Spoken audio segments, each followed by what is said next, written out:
You shall be fruitful and multiplied. Semua berkata, you shall be fruitful and multiplied. Katakan pada kiri kanan saudara, engkau akan berbuah. Kejadian 1 ayat 28 berkata, Allah memberkati mereka, lalu Allah berfirman kepada mereka, beranak cuculah dan bertambah banyak, penuhilah bumi dan taklukkanlah itu, berkuasalah atas ikan-ikan di laut dan burung-burung di udara, dan atas segala binatang yang merayap di bumi. Dalam terjemahan bahasa Inggris, King James Version dikatakan, and God blessed them, and God said unto them, be fruitful and multiply, and replenish the earth, and subdue it, and have dominion over the fish of the sea, and over the fowl of the air, and over every living things that move upon the earth. Nah saudara, di sini dikatakan, and God blessed them, and God said to them, be fruitful and multiply. Alkitab kita berkata beranak cuculah dan bertambah banyak. Tetapi dalam bahasa aslinya dikatakan be fruitful and multiply, yang diterjemahkan ke dalam bahasa Indonesia berbuahlah dan berganda-gandalah. Jadi beranak cucu dan bertambah banyak itu juga berarti berbuahlah dan berganda-gandalah. Dan ini kenapa dituliskan dalam bahasa Inggris demikian, supaya pikiran kita tidak kepada karnal, tidak kepada daging, mempunyai banyak anak. Berapa anakmu? 12. Oh ya, kau sudah berbuah dan berganda. Bukan demikian. Tapi dalam segala bidang kita harus berbuah dan berganda. Be fruitful and multiply. Be fruitful and multiply. Semua berkata be fruitful and multiply. Sejak semula tujuan Tuhan bagi semua ciptaannya dan semua makhluk hidup adalah untuk berbuah dan berganda. Berbuah dan berganda tidak dapat dipisahkan daripada penciptaan. Dan kita lihat daripada ilmu pengetahuan bahwa universe, galaksi kita ini tidak pernah berhenti berkembang. Dan kita lihat juga saudara pada ciptaan-ciptaan yang lain. Kita lihat pada manusia yang terus berkembang dan tidak pernah berhenti. Walaupun ada banyak ancaman kematian yang terjadi di dunia ini, seperti kelaparan, seperti bencana alam, tsunami, pembunuhan massal, bencana alam, peperangan, gempa bumi, penyakit menular seperti COVID-19 kemarin, masih banyak lagi penyakit menular yang lain lagi, saudara, virus-virus yang mengerikan seperti Ebola, seperti AIDS, dan juga saudara, program-program pemerintah yang menghambat pada pada perkembangan, seperti kita ada namanya keluarga berencana, which is kita tidak mengkomentari itu. Di China ada lebih lagi saudara, dikatakan satu keluarga hanya bisa satu orang anak. Jadi bayangkan 2 orang bentuk keluarga, hasilnya 1. Maka itu seharusnya akan berkurang 50%. Yang mengerti katakan amin. Tetapi saudara, semua itu tidak bisa menghalangi pertambahan penduduk dunia. Nah saudara, tahun demi tahun, abad demi abad, firman Tuhan tetap keluar sebagai pemenang atas semua yang menantangnya. Apapun yang menantang firman Tuhan tidak bisa menjatuhkan firman Tuhan. Firman Tuhan akan berdiri tegak bersama dengan semua orang yang memegangnya. Saya berdoa, peganglah firman Tuhan, maka engkau akan berdiri tegak bersama dengan firman Tuhan. Apapun yang menantang engkau, selama engkau punya firman, engkau akan tetap berdiri tegak. Alkitab berkata, sebab Tuhan menatang dia. Sebab Tuhan menatang dia. Apapun yang menjadi tantangan, ada firman Tuhan dasar yang teguh. Angin ribut boleh datang, angin topan boleh datang, tapi dasar firman Tuhan akan membuat saudara berdiri tegak, berbuah dan berganda-ganda. Dalam nama Yesus saya berdoa, tidak ada satupun tantangan yang membatalkan buahmu. Tidak ada satupun keadaan yang membatalkan buahmu. Nothing can cancel your fruit in the mighty name of Jesus. Dalam nama Yesus berbuah dan berganda-ganda. Berbuah dan berganda-ganda. Haleluya. Dan minggu yang lalu kita sudah melihat bagaimana Tuhan berkata kepada makhluk hidup ciptaannya. Kepada binatang-binatang Tuhan berkata dalam Kejadian 1 ayat 22, berkembang biaklah dan bertambah banyaklah, serta penuhilah air dalam laut, dan hendaklah burung-burung di bumi bertambah banyak. Dan memang benar itu terjadi. Walau memang banyak yang sudah punah, tetapi banyak spesies baru yang muncul. Walau banyak yang diburu, tetapi tetap masih ada juga binatang di mana-mana. Walau ikan di laut ditangkapi, tetapi masih tersedia ikan. Terus menerus tersedia ikan.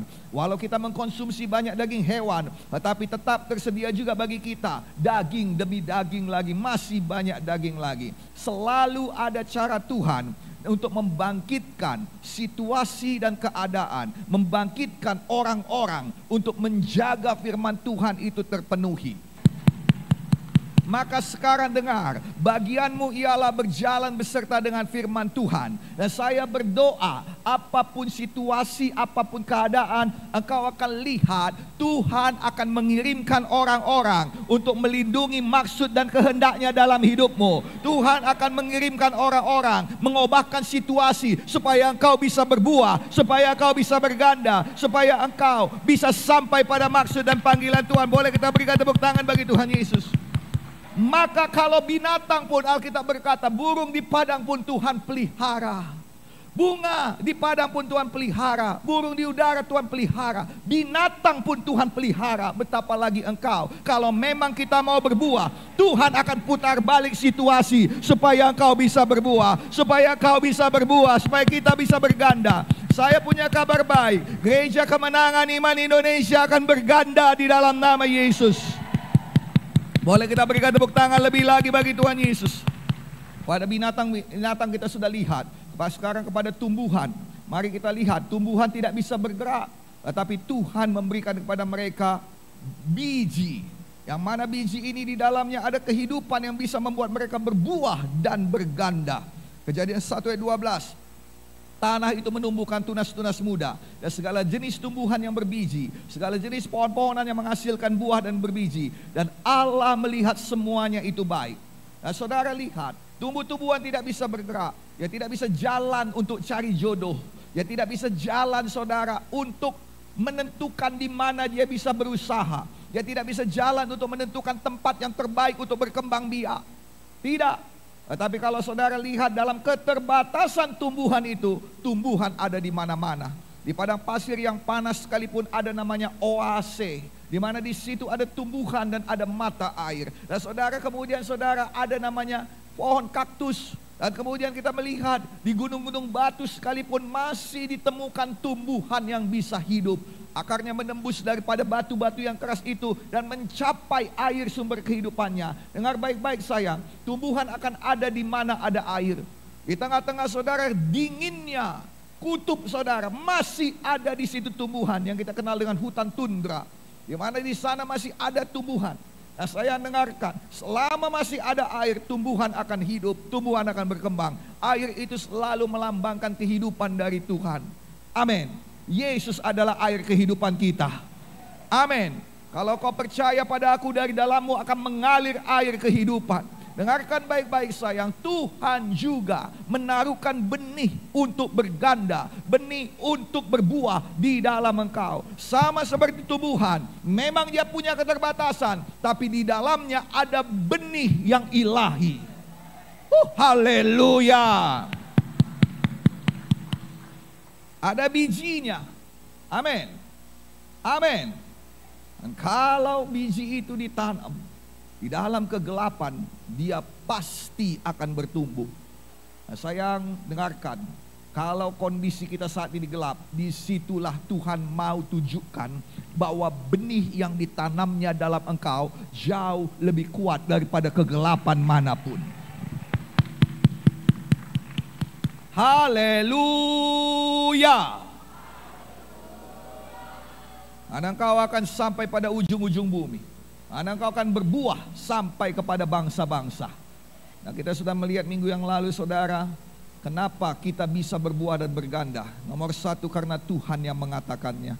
Kalau Tuhan berfirman pasti digenapi. Tuhan berfirman pasti terjadi. Mengapa itu? Karena Tuhan memperkatakannya bukan karena dia emosi. Bukan karena dia emosi karena dia marah. Bukan karena dia emosi karena dia kesal. Atau bukan juga karena dia emosi karena dia terlalu senang. Sering sekali manusia kalau dia senang, dia akan memperkatakan hal-hal baik. Dan setelah itu dia tidak sanggup memenuhinya. Sering sekali juga saudara kalau kita marah, kita memperkatakan hal-hal buruk, dan setelah itu kita menyesal memperkatakannya. Firman Tuhan menentang kemandulan dan penurunan. Keluaran 23 ayat 26, tidak ada di negerimu perempuan yang keguguran dan mandul. Mengapa perempuan dikatakan? Karena memang perempuanlah yang harus menghasilkan, yang memang menghasilkan atau melahirkan dengan benih daripada laki-laki. Kita adalah perempuan, kita adalah pengantin Kristus. Kristus adalah pengantin laki-laki dengan benih ilahi dari Kristus. 1 Petrus 1 ayat 23, kamu dilahirkan bukan dari benih yang fana, tapi dari benih yang tidak fana, yaitu firman Allah. Semakin banyak firman yang kita terima, itu harus membawa kepada kita buah. Buah, buah, buah, buah, buah, buah, buah, buah. Haleluya. Itulah benih. Itu sebabnya benihnya harus ditanam. Benihnya harus jumpa pada tanah yang gelap. Firman Tuhan yang ada padamu itu harus mengalami ujian iman. Firman Tuhan yang tidak mengalami ujian iman adalah firman Tuhan yang hanya di genggaman tangan. Benih yang ditaruh di genggaman tangan pasti busuk. Tapi benih yang ditabur, benih yang ditanam pasti berbuah. Hidup kita dihitung bukan dari banyaknya yang kita tahu, tapi banyak yang kita praktekkan. Haleluya. Katakan kiri kanan saudara, hidupmu diukur dari banyaknya yang kau praktekkan. Banyaknya firman yang kau praktekkan. Sekali lagi, hidupmu diukur dari banyaknya firman yang kau praktekkan. Kenapa kita yakin betul bahwa kita pasti berbuah? Karena firman Tuhan mengatakannya. Dan dari banyaknya firman yang kita lakukan, kita tahu betul kita berbuah. Nomor 2, kenapa kita tahu betul kita pasti berbuah? Karena Tuhan kita juga bukan Tuhan yang mandul. Amin. Tuhan kita itu adalah Tuhan yang tidak mandul. Makanya ketika dia katakan kau tidak boleh mandul, dia sendiri pun tidak mandul. Amin. Agak sulit berkhotbah kalau saya katakan ayo memberi, saya sendiri pun tidak memberi. Hati ini menuduh karena Roh Kudus menempelakkan hati. Amin. Tapi saya menikmati betul berkat yang luar biasa dari pemberian. Berkat yang luar biasa dari taburan. Amin. Amin. Saya tahu saudara orang yang memberi, saya tahu saya orang yang memberi, tapi saya tingkatkan pemberian saya. Sampai pada satu tingkat di mana memang air mata itu turun. Sampai pada satu tingkat di mana hati ini berdebar-debar. Sampai pada satu tingkat di mana hati ini diregang. Karena saya tahu Yesaya 60 berkata bahwa hatimu akan berdebar-debar. Bahwa hatimu, jantungmu akan sakit, jantungmu akan sakit.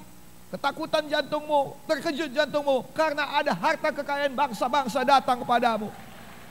Engkau berharap kekayaan datang yang mengejutkan engkau, tapi kau tidak mau berkorban sesuatu yang mengejutkan engkau. Bagaimana itu bisa jadi? Engkau berkorban biasa-biasa, tapi kau mau hasil yang luar biasa. Allah tidak dapat dipermainkan. Nah, dengarkan baik-baik. Kita berdoa kepada Bapa di sorga. Betul?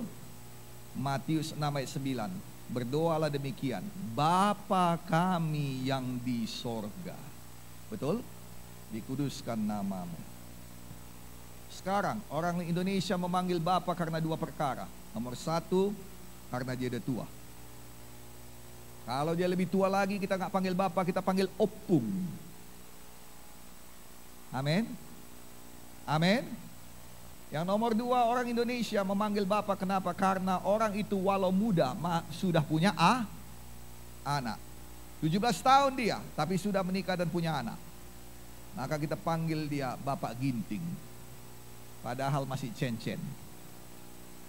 Betul atau tidak? Karena ada anaknya. Kenapa kita panggil Bapa Sorgawi? Karena dia punya anak.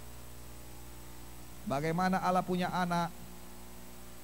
Terangkan dululah bagaimana manusia punya anak. Karena kita diciptakan menurut gambar dan rupa Tuhan.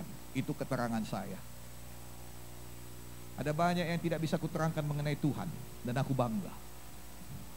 Karena itu menjadikan dia Tuhan dan menjadikan aku manusia.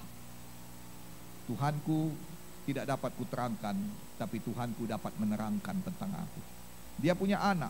Karena begitu besar kasih Allah akan dunia ini dan yang mengaruniakan anaknya yang tunggal, supaya setiap orang yang percaya kepadanya tidak binasa, melainkan beroleh hidup yang kekal. Dan dia sayang betul kepada anaknya ini. Kemanapun anaknya pergi, disertainya. Sama-sama dia jalan. Makanya ketika Tuhan Yesus ketika muridnya Filipus bertanya, tunjukkanlah Bapa kepada kami, Yesus berkata kepadanya, selama ini enggak kau lihat Aku dan Bapa satu, kalau kau lihat aku maka kau lihat Bapa. Kemanapun Yesus pergi, ditemani oleh Bapa. Tentang Yesus dari Nazaret, bagaimana Bapa mengurapi dia dengan Roh Kudus dan kuat kuasa. Yesus yang berjalan berkeliling berbuat baik dan menyembuhkan semua orang yang dikuasai iblis, sebab Bapa menyertai dia. Haleluya. Nah sekarang Bapa kita enggak mandul dan dia mau pergandaan. Dia bukan punya satu anak, melainkan Yesus adalah yang pertama dan kita menjadi anak-anaknya juga. Roma 8 ayat 29, sebab semua orang yang dipilihnya dari semula, mereka juga ditentukan dari semula untuk menjadi serupa dengan gambaran anaknya, supaya ia anaknya menjadi yang sulung di antara banyak saudara. Berapa banyak di sini anak Bapa sorgawi? Katakan haleluya. Benarkah kita datang dari Bapa? Alkitab mengatakan 1 Petrus 1 ayat 23, kamu telah dilahirkan kembali bukan dari benih yang fana, tapi dari benih firman Allah yang hidup dan kekal.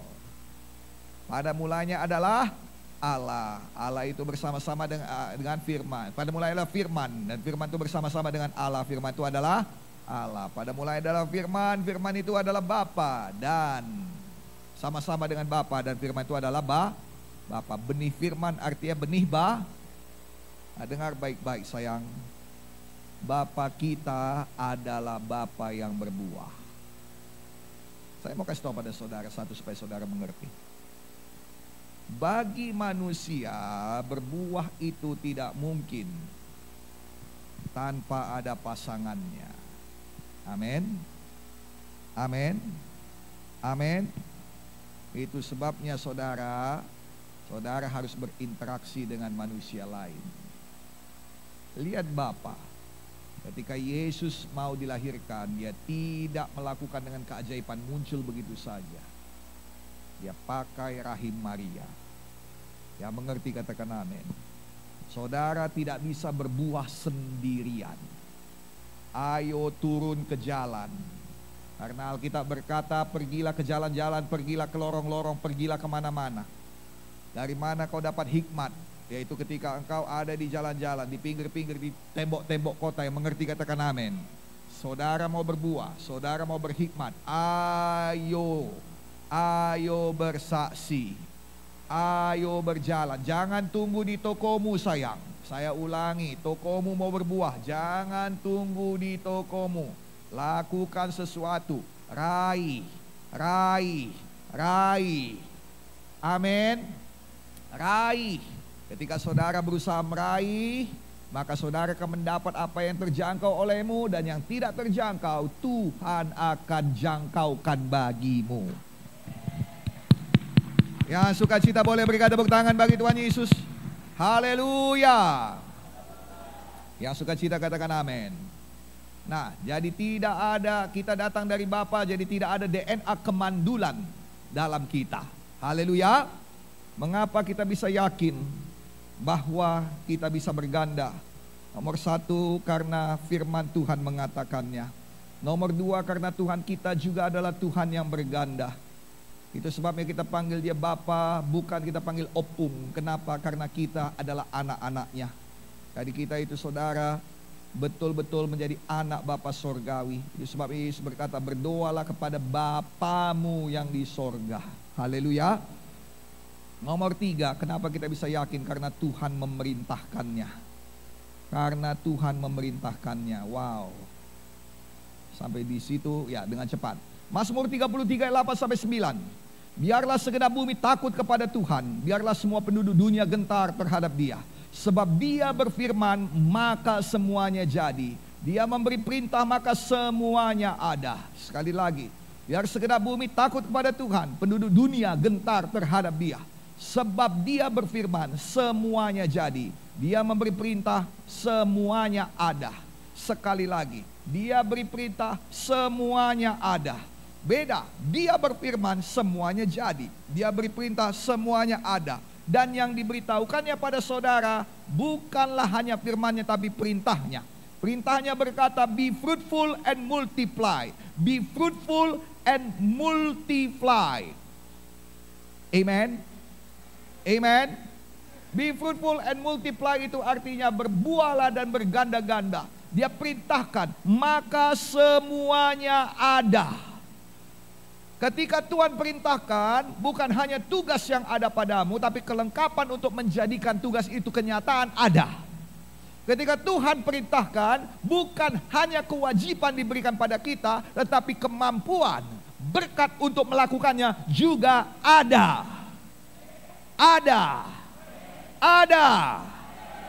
Sama seperti kita tidak bisa lihat besok, tapi kita tahu ada hari esok. Demikianlah kita melangkah hari ini supaya kita bisa sampai pada hari esok. Sayang, engkau tidak bisa lihat. Kalau kau bisa bayari orang datang ke gereja, tapi dengan gagah kau berkata, kalau kau mau datang ke gereja, kau akan dapat hadirat Tuhan. Kau akan ketemu Tuhan dan aku mau bayari kau. Yang ngerti katakan amin. Saudara kau lihat, ada. Ada. Ada. Yang mengerti katakan amin. Nah saudara, ketika Tuhan berfirman, Dia tidak berdusta. Bilangan 23 ayat 19. Allah bukanlah manusia sehingga Ia berdusta, bukan anak manusia sehingga Ia menyesal. Masakan Ia berfirman dan tidak melakukannya, atau berbicara dan tidak menepatinya. Nah sekarang Allah akan menepati, tapi kita perlu merespon. Semua di bumi ini respon kepada firman Tuhan. Ketika dikatakan jadilah terang, terang merespon.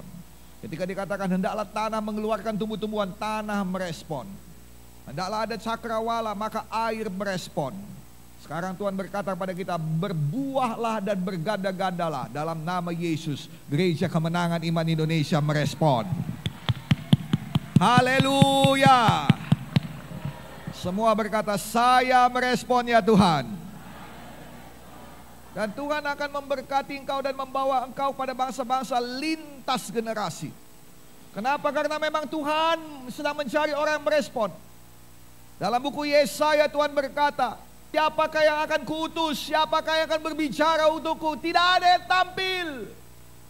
Maka dalam buku itu juga dikatakan, aku tertegun karena tidak ada yang tampil. Tapi kemudian Yesaya berdiri dan dia berkata, ini aku Tuhan, utus aku. Dan sejak itu kita kenal Yesaya adalah salah satu nabi yang terbesar di dunia. Sayang, ketika engkau merespon, Tuhan punya roh kebesaran itu ditaruh kepadamu.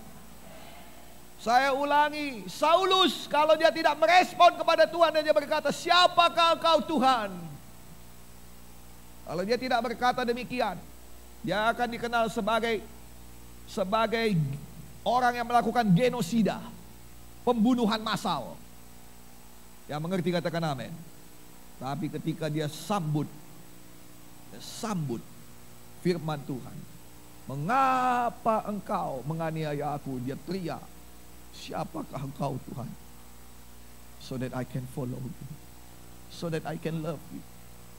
Sampai pada akhir hidupnya berkata, yang kuinginkan adalah mengenal Dia dan mengenal kuasa kebangkitannya. Haleluya. Maka roh kebesaran Tuhan turun dari seorang yang negatif, dari seorang yang tertolak, dari seorang residivis, penjahat besar, menjadi seorang yang sampai hari ini dielu-elukan. Dari seorang yang kata-katanya sampai hari ini dikutip. Siapa di sini yang tidak mengutip, Allahku akan memenuhi segala kebutuhanku sesuai dengan kekayaan dan kemuliaannya dalam Kristus Yesus. Haleluya. Maka roh kebesaran Tuhan akan turun padamu. Sambut firman Tuhan, maka roh kebesaran Tuhan akan turun padamu. Sambut firman Tuhan, maka roh kebesaran Tuhan akan turun. Sambut firman Tuhan, maka roh kebesaran Tuhan akan turun. Come on. Respon pada firman Tuhan, amin. Dunia merespon pada firman Tuhan. Bahkan orang mati pun merespon pada firman Tuhan. Saya sudah terangkan pada saudara bagaimana Lazarus tidak dikuburkan di bawah, tapi mereka punya. Saya sudah tunjukkan pada saudara gambarnya. Amin. Haleluya. Tapi yang mau saya katakan, Lazarus ini saudara respon pada firman. Bahkan yang mati pun respon. Bagaimana mungkin yang hidup gak respon? Itu satu hal yang memalukan, betul atau tidak? Maka kita harus merespon lebih daripada yang mati. Dan ini bukan berarti mati badani, maksud saya ialah rohani juga. Amin. Berapa banyak di sini sudah lahir baru, hidup baru, angkat tangannya tinggi-tinggi. Maka saya berkati saudara yang angkat tangan ini, respon pada firman, respon pada firman, respon pada firman, respon pada firman. Nah, dengarkan, berkat ini sampai padamu, yaitu roh kemuliaan Tuhan akan membawa engkau tinggi, lintas generasi, tinggi sampai ke ujung-ujung bumi. Tinggi lintas generasi, tinggi sampai ujung-ujung bumi. Tinggi lintas generasi, tinggi sampai ujung-ujung bumi. Dalam nama Yesus semua kita tinggi, lintas generasi, mulia sampai ke ujung-ujung bumi. Yang percaya boleh amin yang keras 3 kali. Amin, amin, amin. Berikan tepuk tangan bagi Tuhan Yesus. Jadi nomor 3, kenapa kita pasti berbuah? Karena Tuhan memerintahkannya dan kita merespon. Amin. Minggu depan akan kita lihat lagi bagaimana kita merespon. Haleluya. Respon positif kepada firman Tuhan. Mari kita bangkit berdiri.